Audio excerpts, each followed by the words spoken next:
Principal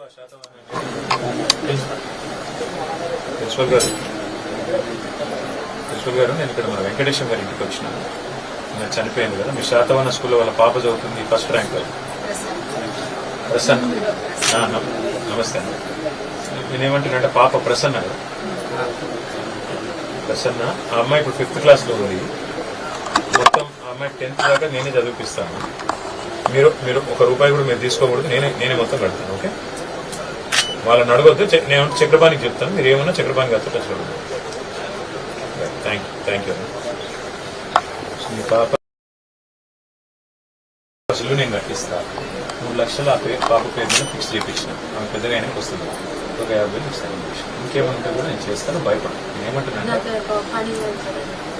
చూస్తాను. First అయితే కానీ ఇల్లు కానీ, తర్వాత పాప చదువు, తర్వాత ఇల్లు కూడా నేను కట్టిస్తానని చెప్తాను. నేను ధైర్యం ఉంది, ఫిక్స్ డిపాజిట్ కూడా చేసిన. వాళ్ళకి శిక్ష పడేదాకా ఇష్టపెట్టు.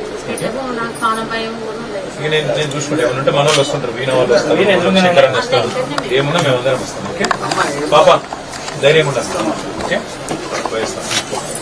సామాన్యులను బలిపశువులు చేసి వాళ్ళ జీవితాలు ఆగం చేస్తే ఏమొస్తుంది అని చెప్పి నేను కాంగ్రెస్ పార్టీ నాయకులను అడుగుతా ఉన్నాను.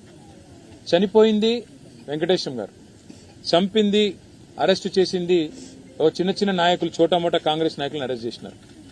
కానీ ఆ చోటామోటా కాంగ్రెస్ నాయకులు కేవలం పాత్రదారులు మాత్రమే.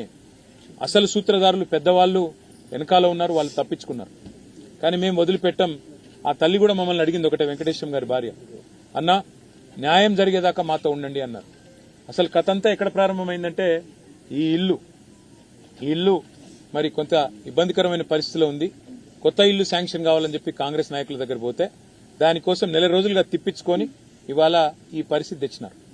అందుకే నేను ఇప్పుడే కలెక్టర్ గారికి మాట్లాడి చెప్పాను, ఒకవేళ మీరు ఇస్తారా ఇవ్వండి, లేదా మేము మా పార్టీ తరఫున ఇల్లు కట్టిస్తాము, మీరు అడ్డం రాకండి అని చెప్పినాను.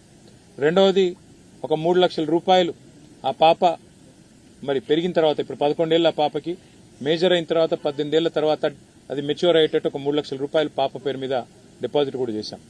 దాంతోపాటు ఆ పాప చదువులకు ఆటంకం కలగకుండా అమ్మాయి ఏ స్కూల్లో అయితే చదువుతుందో, ఇప్పుడు ప్రస్తుతం 5వ తరగతిలో ఉంది, ఆ స్కూల్ యొక్క కరెస్పాండెంట్తో కూడా నేను మాట్లాడాను.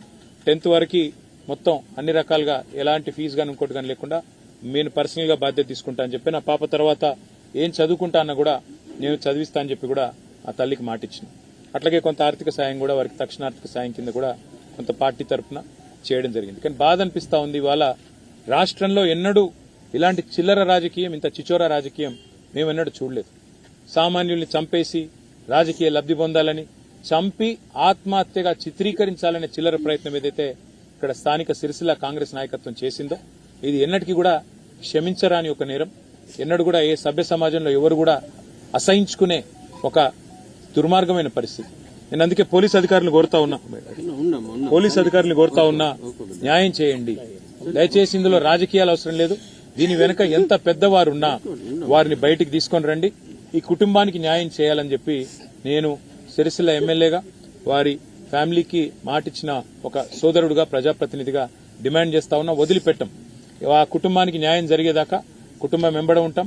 ఆ పాప మళ్లీ పెద్దగా అయ్యేదాకా కూడా నేను స్వయంగా అండగా ఉంటా అని చెప్పి కూడా మాట ఇస్తూ, ఈ నేరం వెనుక, ఈ కుట్ర వెనుక, కుట్ర చేసిందెవరు, నేరం చేసిందెవరు, ఇవాళ కొంతమంది అందులో తప్పిస్తా ఉన్నారు. 5గురిని అరెస్ట్ చేసినట్టు చేసి 2 మాత్రం ఇవాళ రిమాండ్కు పంపించి మిగతా 3 స్టేషన్ బెయిల్ ఇచ్చి తప్పించారు. మరి ఇంత ఘోరమైన క్రైమ్ లో కూడా, ఒక మర్డర్ లో కూడా ఇవాళ ఈ రకంగా మరి అధికారులు వారిని కాపాడే ప్రయత్నం చేస్తా ఉన్నారంటే దీని వెనుక పెద్దవారి ఒత్తిళ్లు ఖచ్చితంగా ఉన్నాయి. అవి బయటికి రావాల్సిందే. వారికి న్యాయం జరిగేదాకా వదిలిపెట్టము, తప్పకుండా వెంబడబడతామని చెప్పి మళ్ళొకసారి తెలియజేస్తూ, మీడియా కూడా మరి నిన్న మొన్న ఈ విషయం వెలుగులోకి తీసుకురావడంలో చాలా సహకరించింది, వాస్తవాలు బయటపెట్టడంలో సహకరించింది. మీడియా మిత్రులకు కూడా వారికి ధన్యవాదాలు తెలియజేస్తూ, ఆ కుటుంబానికి మేమందరం కూడా సమిష్టిగా అండగా ఉంటామని మరొకసారి తెలియజేస్తాం.